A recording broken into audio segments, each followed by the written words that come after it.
Hello and welcome to the latest from Hearts Standard. My name is Joel Sked and I'm delighted to be joined by Scott McIntosh. How's it going? Yeah, very well. Thanks very much for having me on. This is makes a nice change for trying to save the trampoline and the goal nets and that throughout the garden just now from the winds and the storms. So yeah, this is definitely the highlight of my day. yeah. I hope everyone who is watching or will listen has been safe today. If you're in the Central Belt, it's wild out there. That's what I've been doing while I've been sitting at my desk. Is one of the things is watching this precarious fence to my left. Ever since we moved into this house, it has been on its last legs. Yet there's been trees uprooted, there's been roofs blown off. It's still standing. It's just been swaying back and forth. So yeah, no doubt it'll start swinging about and hitting the house because I have started this. But anyway, I recorded a show yesterday which resembled, I think I could compare it like going into a supermarket that you're unfamiliar with and then just trying to find your way to the end of it.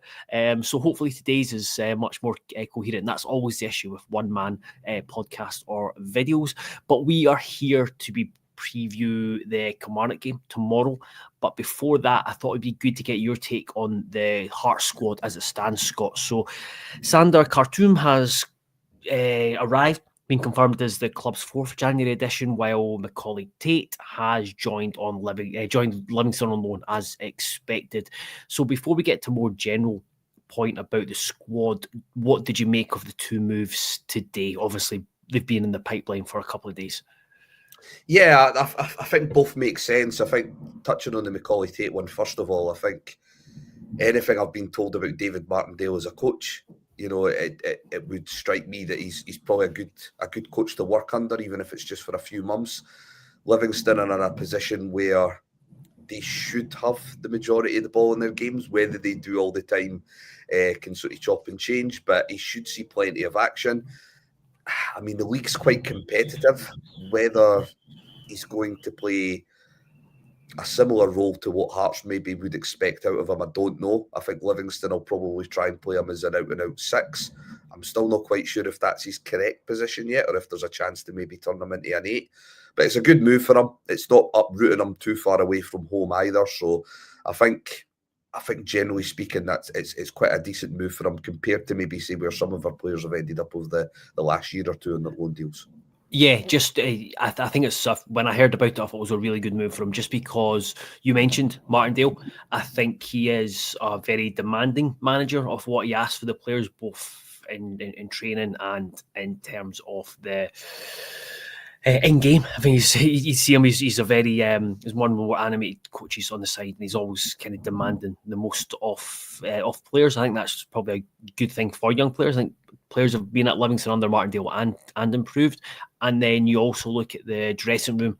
I'm sure you'll know, maybe having spoken to Ryan McGowan, that it seems to be a really good dressing room with a lot of good characters, which is obviously positive for Macaulay Tate going in, especially if there's got that Hearts connection there. And yeah, it was just to see how positive Martindale was about Tate was encouraging. So he's got competition in there. They've got a number of players. Although I spoke to a Livingston fan, and Jamie Brandon has been playing as the number 6 recently. So yeah, it's one of those things. Obviously, because of the competitive nature of the league, this would be my one concern, is that they may revert to type and play the likes of a Jamie Brandon and that ahead of him, because it just gives them a bit more of a physical edge. So that's the only slight concern that I've got over the move. But yeah, like you say, in terms of dressing room and stuff like that, I think it'll work out fine. It's just whether he gets the minutes, because he needs that now. There was no point I'm sort of kicking his heels on the Hearts bench, especially with us bringing in Kartum and Hoff coming back for injury. I think his game time would have been really limited between now and May.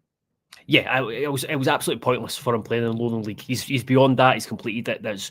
I just don't think that was beneficial for him. So going out on loan, and I think it's important for him between now and the end of the season to get minutes and to allow coaches to kind of build up a view on him and just how he is, and coming back in the summer and potentially staking a claim. You have to remember he is contracted until 2028.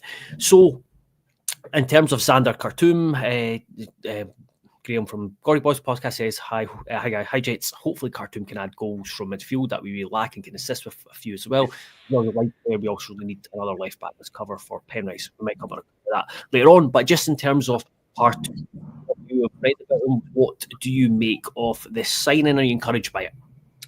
Yeah, I think in terms of the profile of player that we've been needing in the centre of the field, I think it fits the bill. Whether it's a long-term sort of solution or a short-term one, I'm a bit unsure about that, just due to his age and the length of the contract. But I think what we've been crying out for, and you saw it last week at Brecon, that first half an hour, what we were crying out for was somebody to just get on the ball and just sort of try and drive with it at least 10, 15 yards up the park and take a bit of responsibility. The pitch was cutting up quite a bit, so in terms of trying to play your way into the game, wasn't really happening for a lot of the players. And I just feel we do miss that type of central focal point that can maybe just carry the ball and, again, make runs beyond the forward line as well. That's something else was kind of missed from our central of the sort of pitch for a while now. So I think he definitely does fit the profile of a position that we've been needing to fill now for quite a while. I think the hope would have been that the likes of a George Grant would have came in and maybe offered that, but unfortunately I think he's maybe scored 3 or 4 free open play since he signed, so he's not really sort of fulfilled that part of the role. I mean, Andy Halliday's probably the closest thing we've had to a goal scoring midfielder, but he was probably more effective playing, out wide rather than playing from that deeper position and making runs for there. So it's a good signing on paper. Again, whether it works out, we'll just need to wait and see how he beds in and sort of complements the rest of the team.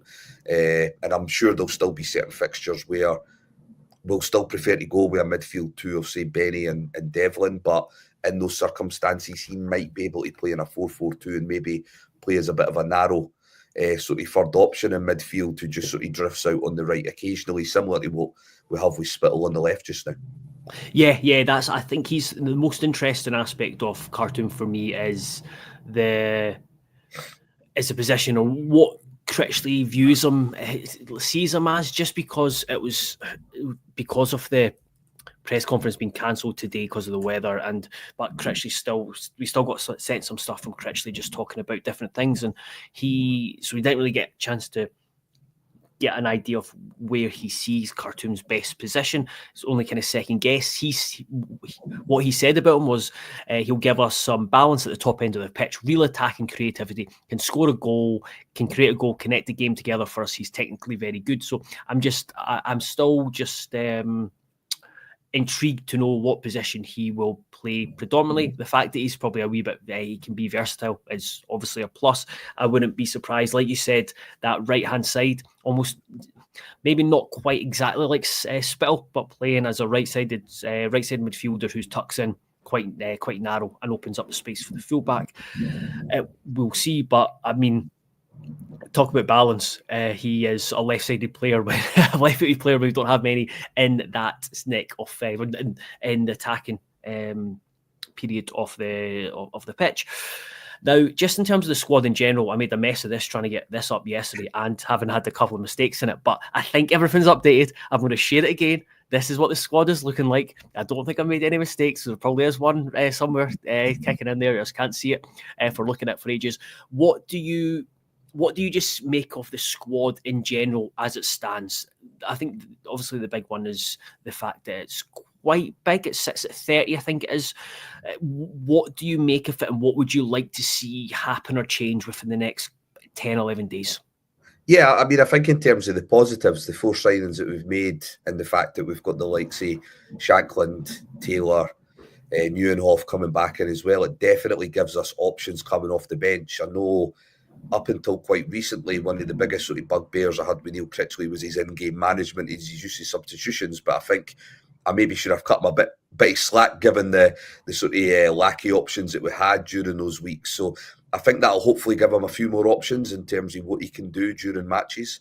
I think in terms of the balance, I still think we're still lacking a lot of quality out in the wide positions, and naturally a bit of strength and depth at left back as well.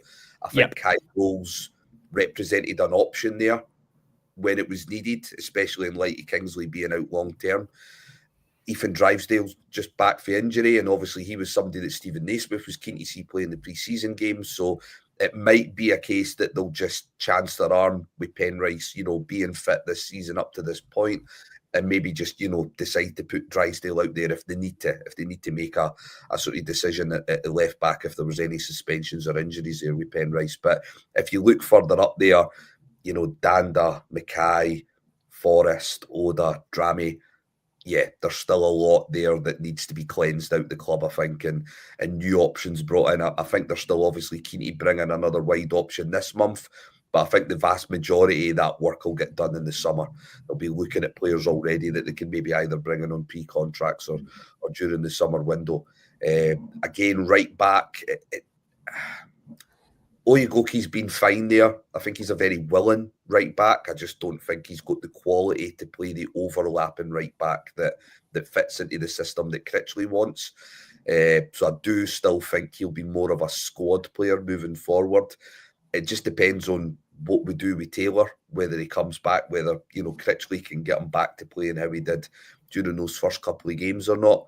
So yeah, I think summer, you're definitely going to be looking at the left, right back, and then left and right mid of the team in terms of definitely improving it. And then up front, it really just depends on whether Kabangu makes an impression and we decide to exercise the option to sign him, and what happens with Lawrence Shankland as well. So there's still, albeit we've brought in 4 players and that's great, you still look at that squad and you still think there's a lot of work that can be done there. I think when you consider that Tate's not involved on that list, and he'll probably come back in the summer and sort of add a bit of competition. You look at the likes of Grant, Denham, and probably Boateng and think they could be shifted on as well over the next few months, I would think. Yeah, longer term, I think that squad as it stands there will look a fair bit different, I would imagine. You're looking at, you could argue that half, certainly a third of those players will no longer be at Hearts next season, and I think probably a third's generous at the moment, but obviously we'll see how everything transpires. In the short term, I do see the 2 kind of priorities, if you will, between now and the end of the window is trying to move players on. As I said in yesterday's podcast / show, I think it's a lot harder to do than it is to bring in players, just because of a number of factors that have to go in your favour to move players on. But in terms of incomings, if we brought in another winger, someone who's quick and direct, that would be I think it would be a massive win. And then you'd look back on terms of the incomings of the 5 players that came in. I think that's a really positive window.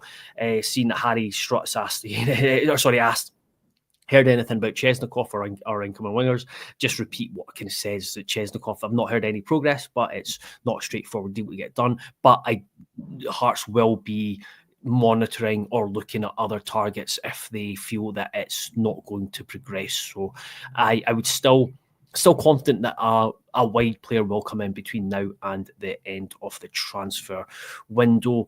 I might bring in some other comments or questions at the end, or this is an ideal one to bring in. Robert says, Joe, do you have any idea of the size of squad Neil Critchley would ideally like? I did ask him this a few weeks ago, or before the window. I don't think he put an actual number on it, but I think just in general, managers like to go with a squad of kind of low 20s and then try and make up the rest of the squad with giving youth a chance. And I think that's certainly the case at Hearts. So yeah, I think they would like to be a bit more streamlined. I would imagine 25, 26 would be probably the most that they would want in a squad. At the moment, it's just a wee bit meaty, and it would ideally get rid of or move on a few if it pops, if the opportunity presents itself. And Jim asks, Nielsen on loan again or staying? I would say I don't think there's any real benefit of him staying at Hearts in the second half of the season, because his game time is going to be limited. At the moment, I'd say he is, even if I've got Oyegoki at right back there, but I would say Nielsen is probably 5th choice centre back. Now that Steinvender's come in, I think it would probably be best for his development if he went out on loan again. But again, see what the next week brings. Now, I'll remove this and we will move on to chat about tomorrow's game. But before we do, Good Vibe Giveaways are proud to sponsor Hearts Standard and offer fantastic prizes to fans of the club. Prizes change weekly and include tech gadgets, days out, weekends away, tax-free cash, and even OASIS tickets. Get your tickets now at www.goodvibesgiveaways.com and enter for your chance to spread the good vibes. Now, Hearts host Kilmarnock at Tynecastle Park on Saturday. So, firstly, enjoy, because it's a Saturday 3 p.m. kickoff. They're going to be rare, according to Laurie Dunsire, who replied to a tweet of mine the other day. He said, by the time we get to the derby, which is at the start of March, just 2 of the 17 games, or the 2 of the last 17 games, will have been in the traditional slots. So, there's that. Anyway, Killie, we Hearts have won just 1 of the last 11 at Tynecastle against them. A remarkably bad record for against a provincial club. So, Scott, can you see it improving tomorrow? I can. I think, not just purely because these things have to, something has to buck the trend eventually. It's just such a mental record because they haven't won at Easter Road since 2014. So it's like that. Yep. I mean, how do you? I just don't know how you sort of try and analyse that, But I think if you look at the issues Kilmarnock have within their squad, even before you discuss how we've strengthened our squad the last couple of weeks, no Brad Lyons, no Matty Kennedy, no Kyle Vassell, no Rory McCrory, they've got serious issues and yep. Players who have been big parts in them getting results against us in the last couple of games. So I think if you look at where they're struggling and you look at where we've strengthened, this is a game that we really should be looking to win. And finally, hopefully, eventually, have a league position that's reflective of the improvements that have actually been made under Neil Critchley, because everyone's keen to bring up that table of form for the club since he's came in, and we're sitting maybe around sort of 4th maybe in that league, but we've still stuck in that 11th position because we had such a mixture of 2 things. We had such a sort of shortfall to try and make up for off the back of our poor start to the season. But secondly, teams just above us have picked up some surprise results. If you look at the likes of Dundee United and Aberdeen and Motherwell, who are sitting in that top 6, none of them are in brilliant form just now. We've won at Tannadice, Hibs have won at Pittodrie. Well, just about everyone's beaten Aberdeen recently. I think because of that, we've really struggled to make up ground on the teams right above us. But I think home to Killie and away to Dundee, it's a good opportunity to get a couple of results. I know I guess not largely. I get more stick from like Aberdeen fans and other fans when I discuss Europe or even mention Europe. But I still look at these next 2 games. Like if you beat Killie and beat Dundee and get 6 points, I just think there's Europe is on the equation again. Is in the equation again. But I've been saying that for ages, and obviously I just win back-to-back games, and Hearts still sitting 11th. So tomorrow was a really big game and a great opportunity, like you said, with Kilmarnock having so many players out. I be interested to see if Danny Armstrong plays, just because of the links with Hearts. He wasn't played in the previous meeting when Kilmarnock beat Hearts with 10 men in December. So it's a great opportunity going into where the squad is looking a lot healthier. You've got new boys coming in, and it's a team where it's not one of these games where we could win and still sit in 11th. If we win, Hearts at least move up a spot into 10th and go above Kilmarnock. Now, in terms of team selection, I've been writing a predicted 11, which will go out at some point today or tomorrow. I pinpointed 4 selection decisions or areas. So pull me up here if you disagree, Scott, but I reckon 7 players picked themselves. Gordon, Halkett, McCart, Penrice, Devlin, Spittle and Kabangu, which I think that's 7. Leaves... I think that's fair. I think that's totally fair. And so that was my view, and I thought that the other 4 are up for discussion. So you've got right back, who plays in front of right back, centre mid, who plays alongside Cammy Devlin, and who plays in attack with Elton Cabangu. We'll start an attack because Michael Begg mentions any news on Shankland. Neil Critchley spoke about Shankland today, saying that he's been back in training, so he could come back into contention. It's whether they think if he's done enough training to warrant playing again. And he also suggested that having missed the last 5 games, a break away from not playing every single game could be of benefit to him. So I suppose let's just say Shankland is fit. Would you play him alongside Cabangu? No. Okay. I would probably stick with Wilson. I think the optics of bringing Lawrence Shankland straight back in the team when we've had a runny form of 3 wins and 2 draws after he dropped out the team with injury, I don't think that looks great. And let's be honest, we're at the end of January. The chances of him extending his heart stay beyond the summer are diminishing with each passing week. I think we need to try and start dealing with life after Lawrence Shankland. And I don't see any reason why we can't start that just now. James Wilson's doing well. He's had a break to a degree. He didn't start against Brecon. So he's not been sort of burnt out too much, hopefully, over the last sort of week or two. And yeah, I would just stick with him and Cabangu up front. I would have Shankland on the bench. And if you need to bring him on, you bring him on. But I'm just a bit concerned about how that would look, bringing him straight back in. For me, and again, it's not even just in terms of his effectiveness, in front of goal. We all know what Critchley wants to do out of possession. I just don't think he offers us what we're looking for in that respect either. So, yeah, I would have him on the bench. Would that mean you just go 4-4-2 with? I'd pretty much go 4-4-2. I think I'd probably bring Musa Drami back in as well on the right side of midfield. I think for the likes of Steinwinder and Kartum, I just think it's too early to bring them in to the first team. They last played. Steinwinder was November. Kartum was first week in December, I think it was. Exactly. So I think for me, I'd probably have Drami playing right wing and just sort of completing that sort of quartet up at the top end of the pitch. So, which leads me on to another question. Colin Stibble's put in the chat. What do you think about Vargas playing as a winger? I just don't rate him as a winger. I never have done since he signed. So he's either a forward or he's nothing at all to me. Look, don't get me wrong. I've said this every week when I'm doing the pod with Laurie and Mark about Drami. He's certainly not a long-term solution. I think I actually think there's an argument to be made that Musa Drami is a forward and not a winger as well.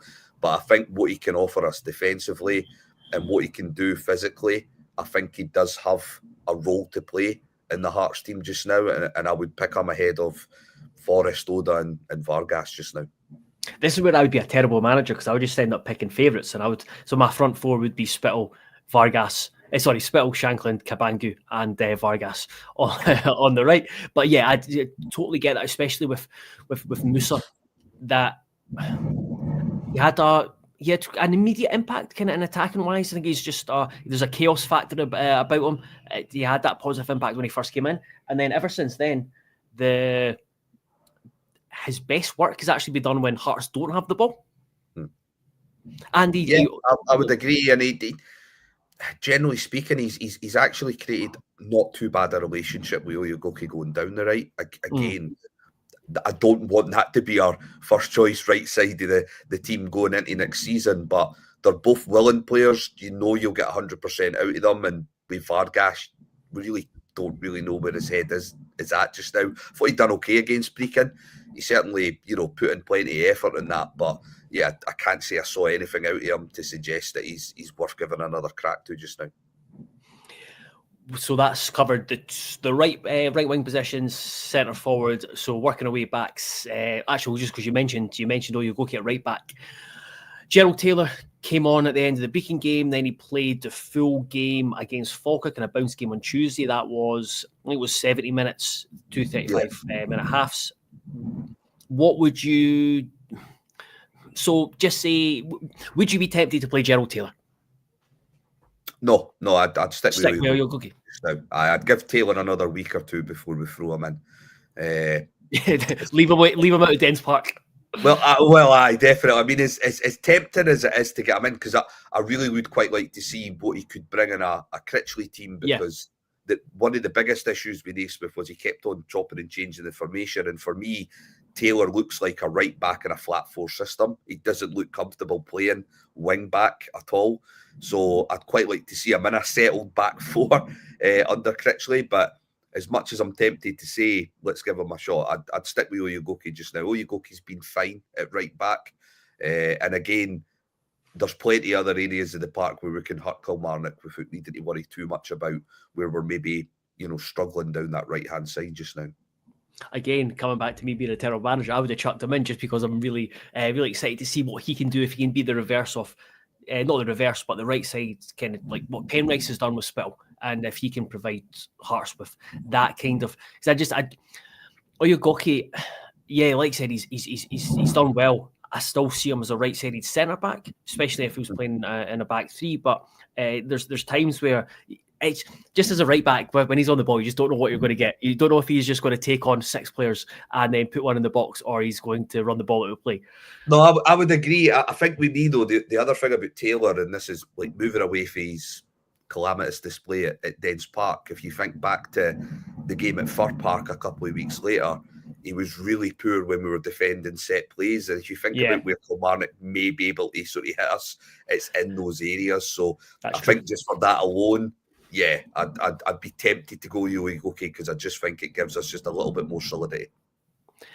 And finally, centre midfield. So we said Cammy Devlin. Now there's competition in there. You've got Kartum, like we said. We don't think he'll be brought in to play that position. So then you're looking at, I would say it's a choice between Benny and George Grant. Yeah, this is the thing. I mean, Grant and Devlin have complemented each well on a couple of occasions this season. It really depends on what Kilmarnock are going to do in there. I kind of feel like if Kilmarnock go in there with just 2, let's say it's, I don't know, like Polworth and Watson, I'd be fine with Grant as the second midfielder. My only concern is if Kilmarnock flood that area of the park, I'd prefer to see Benny in there. So it kind of depends. I think Kilmarnock may just match up with us and play a 4-4-2. They've done that the last time they came to Tynecastle. If that's the case, I'd be tempted to go with Grant and try and get someone who can at least progress the game from a deeper area of the park. I wasn't keen seeing him play as a number 10 at Pittodrie, because I just think he needs the game in front of him, like most of our centre midfield need. And I felt when he dropped off in the second half of that game, he was far more influential. So I think if we're matching up against Kilmarnock, I think I'd quite like to see Grant in there instead of Benny. Yeah, it's just Liam C said, just like, well, what a time we're living in when we can say, nah, we wouldn't start Shankland. And also, what a time when we're talking about George Grant playing ahead of Benny Beningame. I just don't think that would have been the case over the last few months. But I do think Grant, he's even seen it. He got moved into the centre. Oh, yes, the game had completely changed. Got moved into the centre against Brecon, and then he was just immediately playing balls forward and balls out to the wide areas. And I think that's one thing that Grant probably gives you over any other centre midfielder, is the ability to go a wee bit longer to the wide areas. And Cammy Devlin and Benny Beningame, they like short passes. They play between them. They probably play a pass or two too many before going out wide, whereas Grant will just go, nah, I'm going to miss you out, and go straight to the winger or straight to the fullback. So, he's Kilmarnock as well. I just don't think Kilmarnock have anyone. They very seldom try and play anyone in the 10 role. So it's not like we're needing Benny to worry about picking somebody up that's going to pick up pockets of space in behind the 2 central midfielders. So for me, I think you go with Grant, you try and progress the ball from that side of the pitch as best as possible, and try and get him then supporting the 4 players in front of them, and just leave Devlin to get on with it. This should be a game where we should have the bulky possession, and because of that, we should be trying to dictate things and try and be as sort of aggressive as you can be with the ball in possession. Yeah, absolutely. I very much agree, and I'm looking forward to the game tomorrow. Just with players coming back from injury, might even see the Hoff. We might even get a sight of Callum Newhoff playing, and hopefully he's on the bench after playing in the game on Tuesday. Gives you another option off the bench, and the squad. You're starting to look, because there's times this season where you kind of look to the bench and you just thought there weren't many options to change it. And you're getting to the point now where there are better options and there's a better balance and depth to the squad. Yeah, no, I would agree, definitely. I think tomorrow you could technically possibly see a bench that's got Steinbinder, Kartum, Shankland, Taylor. maybe Denny, Taylor. So, I mean, definitely more options than what we've had in previous months. And that can only bode well for the next few months, when teams will invariably pick up little niggles and little suspensions. That's where hopefully that slightly bloated squad can maybe work in our favour, and we can maybe start to climb up the table. Absolutely. Fingers crossed that happens. Only one more comment I need to address. Craig McInnes says, can I show it? Kartum tick, Tate's loan tick, Joel's Dado rail cross. Now, I had to Google what a dado rail was, but yeah, see, it's this thing. And so basically, I need to explain myself, because I am using my living room as an office just because there was an issue with a desk. Anyway, the living room is the last thing that's going to be getting done up in this house, and I need to explain that because my other half was very adamant that I didn't show too much, because she didn't want people to think I live in an old person's home, but I don't. That's just the current setup. So I had to explain myself. There might be a couple of more comments. I'll just check them. Nope, that is fine. Scott, thank you very much for taking the time to come on. Thank you very much, everyone, for listening and engaging, subscribing, etc., etc. Your support means the world to us. Continue to subscribe wherever. Continue to watch us. Much appreciated. I hope everyone has a good weekend, and hopefully we are back maybe tomorrow, maybe joined by Laurie after the game to talk about a Heart of Midlothian win, and Heart of Midlothian at least 10th, maybe 9th, maybe 8th. We'll see. But until then, goodbye.